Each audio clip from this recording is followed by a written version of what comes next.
Well, this has been quite the week. One of the best tactical role-playing games of all time returns. We're celebrating Mario's 40th anniversary in style, and Sucker Punch is up to its old tricks, kicking ass. It's time for Reviews on the Run.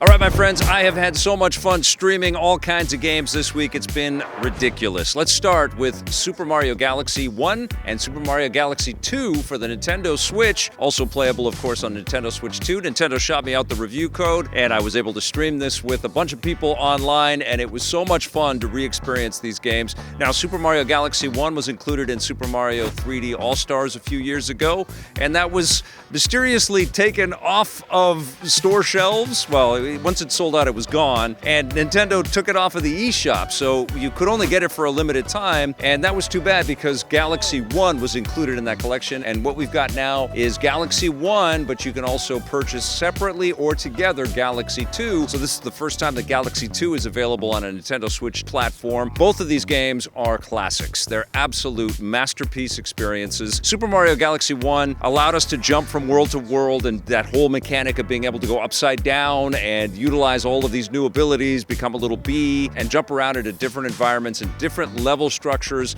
with all of this play around gravity, with unique bosses, and this whole mechanic of using the Wiimote to collect all of these little star bits, and it was just a phenomenal, out-of-this-world surprise, pun intended. Super Mario Galaxy 2 was a refinement and an addition, and I remember reviewing Super Mario Galaxy 2 back in the day and feeling like, oh, okay, well, it's a level up on what we've played before, but it doesn't quite shock. That's true now, but in retrospect, when you play the game, you see all of the dials that Nintendo tightened. It's just a cleaner looking game with a lot more razzle-dazzle, a lot more particle effects, all kinds of sublime visual treatments added to the look and feel of everything. I was wondering as I was playing it on the Nintendo Switch 2 if any DLSS technology was employed to kind of up-res anything or to make it look even sweeter. There was this effect of Mario's reflection on one of the stars that he collects, and I'm thinking, man, did they add ray tracing into this? Because it just pops. It's a beautiful looking game. It's going to look incredible in handheld, or if you play it on a big screen, it's absolutely sublime. Both of these games are absolutely gorgeous, and it's wonderful to compare them so immediately to each other. I had slightly less appreciation for what Super Mario Galaxy 2 brought to the table back when I reviewed it way back in the day. I think it was 2011 when it came out or something. I can't even remember. Super Mario Galaxy 1 was an irrefutable masterpiece, and it was a complete shock. I will have to say that in 2025, I am so far removed from Wiimote motion controls that it took me a while to get used to things, and Galaxy 2 has this expectation that you've played Galaxy 1, so it throws you into the fire almost immediately. You're jumping onto Yoshi's back. You're trying to use the Wiimote, or in this case, the Joy-Con 2 or the Pro Controller 2 to collect all the star bits, but you're also aiming to try to shoot with Yoshi's tongue and collect things, and I found that really tricky, especially as an early level kind of experience. But both of these games are astounding. I think they're priced a little too high. I think that Nintendo should definitely have put a lot more love into the packaging and give us some museum type elements, give us a little behind the scenes on how these games were made, give us some interviews, celebrate them. I mean, that's the thing, right? We're celebrating the 40th anniversary of the Super Mario Brothers game. Nintendo should have really taken this opportunity to package these games with a lot of behind the scenes love, and they didn't. But do these games stand up, and will they feel like contemporary experiences now? You bet your butt they will. They're both incredible. I'd give Super Mario Galaxy 1 and 2, each of them, a 9 out of 10.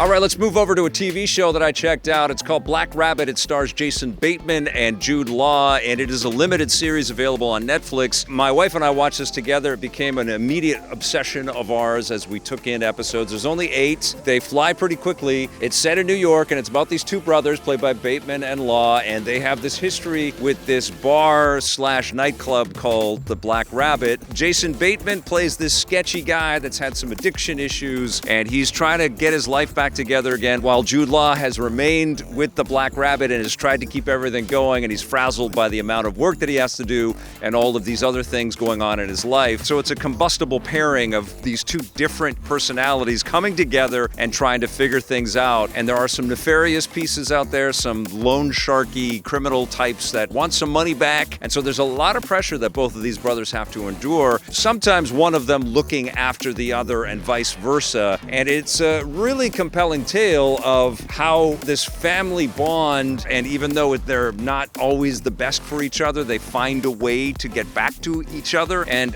the damage that causes for them, but also in all of the supporting cast and the supporting characters in each of their lives. There's some really heavy stuff in this. There's some flashback sequences that take us back into the early days of this restaurant and the family dynamic, and there's some pulse-pounding chase bits in here as well. And I was very impressed by the commitment and the performances by the leads, and also some great work from supporting actors.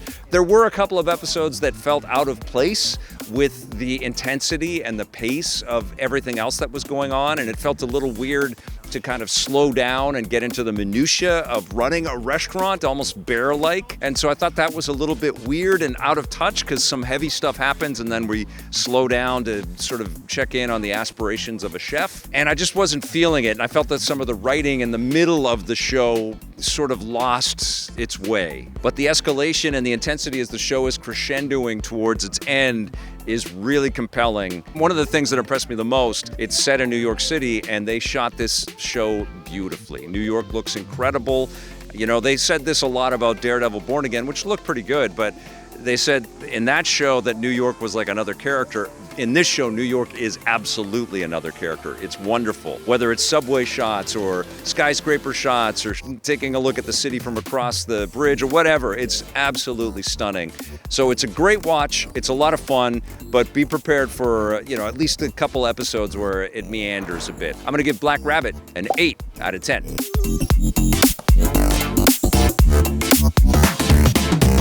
Let's talk about the long, long wait we've had for a fantastic update for Final Fantasy Tactics, one of the best games that Square has ever made, Square Enix now. It was unbelievable when we played it back on the PlayStation. They had a good PSP version of this. It's been on other platforms as well, other versions. But here it is, out for modern day consoles. I played this on the Nintendo Switch 2. I think what's cool is you can pick up the Switch 1 version of Final Fantasy Tactics, the Evil East Chronicles, and then you can update for free to the Switch 2 when you get that machine. And the game does look incredible. There's been some really nice enhancements to the art style, and they also include a version of the PSP game so that you can kind of look back, which was, a version of the PS1 game with some enhancements and refinements. There is some quality of life sweetening in the classic version of Final Fantasy, but there's a lot of quality of life improvements, including voice work, which is stupendous in this new take on Final Fantasy Tactics. So you really get into the intrigue and all of the spider webbing of the storytelling that's happening with these different kingdoms and these different characters that are trying to navigate through this wartime era, and people are pitted against each other and people are fighting for either sides, and there's a lot of backstabbing and betrayal. As you're powering up each of these individual units, you're naming them, you're gifting them with jobs and all kinds of cool abilities, and then if you do something wrong, you lose them forever. And it's so infuriating. And this is an incredibly challenging game. And I mean, as cool as it is to have new cut sequences and all this great new art and all of this beautiful music that's been sweetened for this new edition, the storytelling, all of it, excellent. But it's the gameplay that you keep coming back to. It is that, let's try that again because I screwed up kind of compulsion, that hook, that addiction. It's like you get a little chess game because every one of these battles that you get into can play out completely differently. You lay down your characters in their respective little squares, and you take your moves and you take your shots, and all kinds of things can go right for you, but often things can go wrong for you. You can step out of place with a magic user, and then boom, they're killed by somebody with a sword, and they're gone, and you can't use them, and you needed their healing abilities, or you needed their black magic abilities.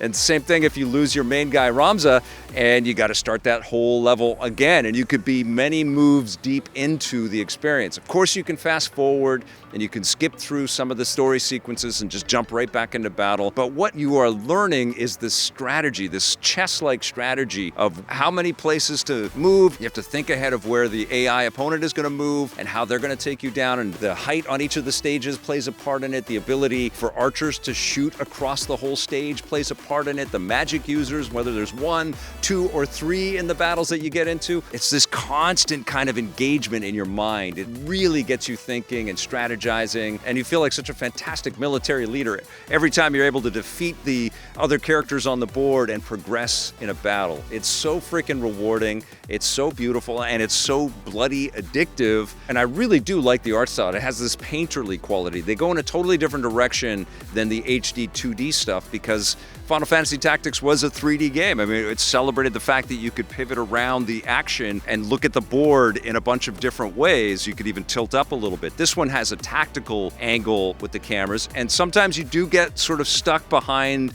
some of the physical objects, but they didn't go for an HD 2D look like in Octopath Traveler or Live Alive or something like that. This is much more painterly. You can almost see the fabric of the canvas that everything is kind of etched out on. They go for a very muted tone with some of the cut sequences as well. There's a powerful story, and there's, characters are getting kidnapped and they're getting killed, and you're losing characters that you really care for as you're going deeper and deeper into the story. And more importantly, you're fighting alongside them. And this is one of those games that's been a favorite for people for decades. So it's very special to re-experience. It's very special also to be able to look at where it came from and what Square did to modernize everything. I love this game. It's absolutely incredible. It's a slow burn. You got to give it some time, but I guarantee you play this for a few hours and you are not going to be able to put it down. You'll be thinking about it all the time. It's one of those games you're playing in your mind even when you're not playing it. It's awesome. I'm going to give Final Fantasy Tactics: The Ivalice Chronicles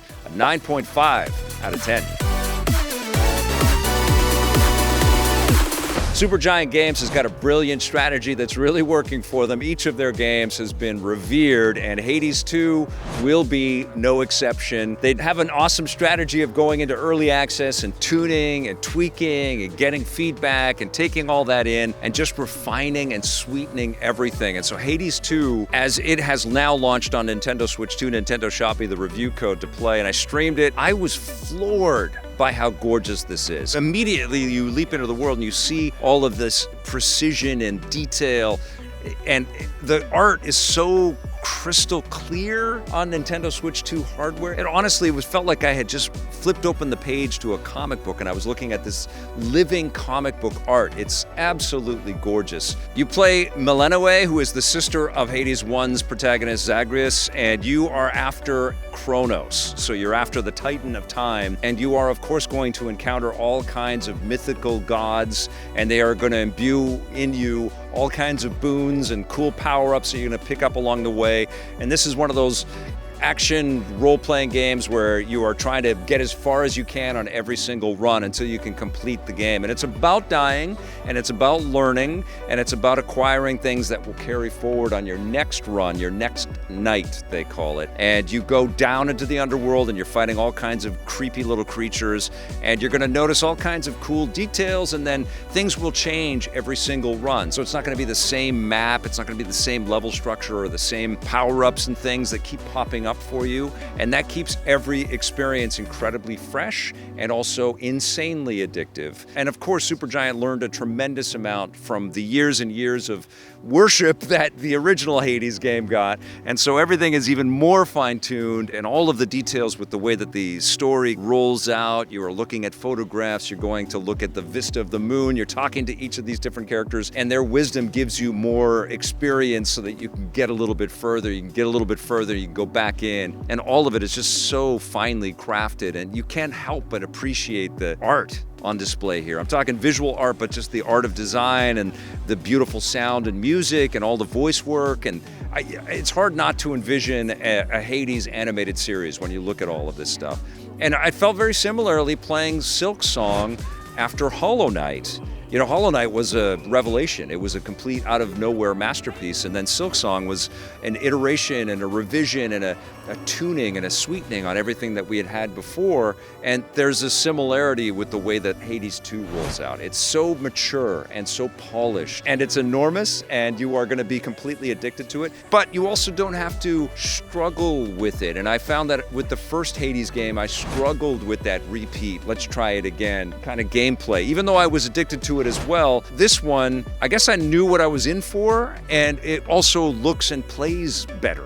And the effects are incredible. The visual effects are just like candy for you. Like all of these incredible powers from Zeus or Apollo or Hestia, and you're gonna meet them along the way, and sometimes you'll join in song with its characters. I mean, it's just so stunning. This is an amazing experience, and it looks absolutely perfect on Nintendo Switch 2 hardware. You get some enhancements on Switch 2 compared to Switch 1. I'm sure this is gonna look and run beautifully on the OLED screen of the Nintendo Switch 1. I've only been playing it on Switch 2, but I love it. I'm gonna give it a 9 out of 10. I think there was some consternation when Sucker Punch announced that Ghost of Yōtei was not going to be a direct sequel to what we experienced in Ghost of Tsushima. It was going to advance this franchise a few hundred years. We're going to be playing as a new character, Atsu, and we're going to Hokkaido to avenge the death of Atsu's family. And so this is a totally different tale than what we got in Tsushima. You're going to be doing a lot of similar things. You're going to be hacking and slashing and slicing and sneaking and killing all kinds of evil people, but you're on a very specific revenge mission, and honestly, it evokes a lot of the storytelling sort of setup of Assassin's Creed Shadows. It was hard for me not to think back on that game, and also lots of samurai and ninja type stories that we've been able to play and watch over the years as well. In this one, we get to recognize Atsu as a young girl who gets brutalized by this ruthless gang, the Yōtei 6, and she has to watch as her family is desecrated in front of her, and she's got these deep moments of sorrow as she reflects on her past, but also we get to examine her in these flashback sequences, training and building up her strength and getting ready to avenge the people that she cares about. And as we see Atsu work her way through the game's story, we see that she also has a kind heart, and she's ready to help other people, and she's ready to stop oppressors and fight them. And she becomes, just like Jin Sakai did in Ghost of Tsushima, a bit of a legendary figure. And we find that people start to chase after her, looking for money or for bounty, or working for the Yōtei 6, and she's got to find a way to slice through all of these characters and continue on her revenge mission. And so you're going to work your way up to these pretty epic boss fights, and you're also going to have lots of puzzles to solve in addition to all of the camps that you're going to infiltrate, all the homesteads that you're going to free, all the people that you're going to save, some of the fetch missions that you're going to have to go on, and also all of these different skill tests where you're going to find altars to pray at, and you're going to go and find wolves in caves that will lead you to different areas that give your wolf companion some new abilities as well. That's a very cool attribute to this experience. And as far as the tuning and the gameplay and the vibe, it's outstanding. It's so addictive and compelling, just like Ghost of Tsushima was. It's a refinement. It's a tuning, like some of the other fantastic sequels we've been playing recently, but it's also a major embellishment when we're talking about PlayStation 5 hardware, because of course, Ghost of Tsushima was made for the original PS4, played well on PS4 Pro, and then it was enhanced for PS5 and PS5 Pro. This game was built for the PlayStation 5 architecture from the ground up, and it has some enhancements even still on PS5 Pro, and it looks absolutely ridiculous. It's so freaking gorgeous. You can have ray tracing on and run at 60 frames per second, and you're gonna see so many beautiful particle effects, the leaves blowing and the snow and the rain and the weather sort of rolling in and everything kind of changing, the blood splatter all over yourself. Of course, you can play with the way that you want the game to be rendered. You can put the Kurosawa mode on and play things in black and white, or you can change it so some of the blood and mud gets accentuated. You can change some of the tunes. You're gonna spend hours inside of the photo mode in this fantastic game. And it is all staggering. The music is incredible, and the voice work, everybody's performances are wonderful. All of that stuff is just sort of icing on the cake, though. What's really addictive with this experience is just how fun it is second to second playing as this character, sneaking sneaking in and being stealthy and using the kunai and knocking characters back before you go in and stab them, and picking up some of the other weapons that you find along the way. Also picking up some of your enemies' weapons and chucking them at bad guys and busting through shields, and then accentuating your abilities and getting tougher and faster. Suddenly you've gone from 1 katana to 2, and that changes up your playstyle. They've tightened some of the mechanics and refined those, I'm sure, based on all the data that they had from the first game. And it's a little bit different, and I'm totally cool with it feeling similar to Tsushima and the choices that they made to refine for this game. And also giving us a new area of Japan to explore in a new time period.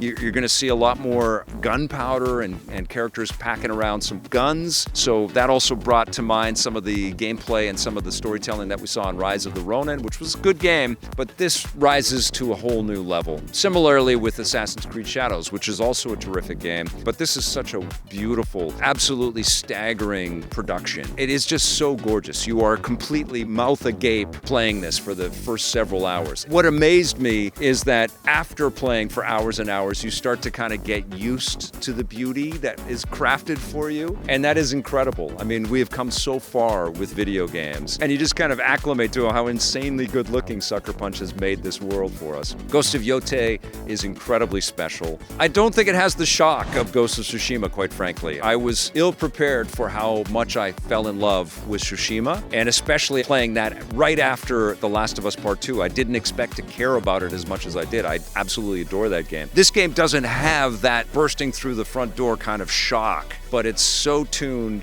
and so fun and so rewarding, it's going to be impossible to put the controller down. I'm going to give Ghost of Yōtei a 9.5 out of 10. All right, you guys, that's going to do it for Reviews on the Run this week. Thank you so much for watching. Thank you for hitting the subscribe button and that little bell to be notified. Make sure you tune in to some of the live streams that I'm doing. I will see you soon with a brand new episode of Reviews. And until then, play forever.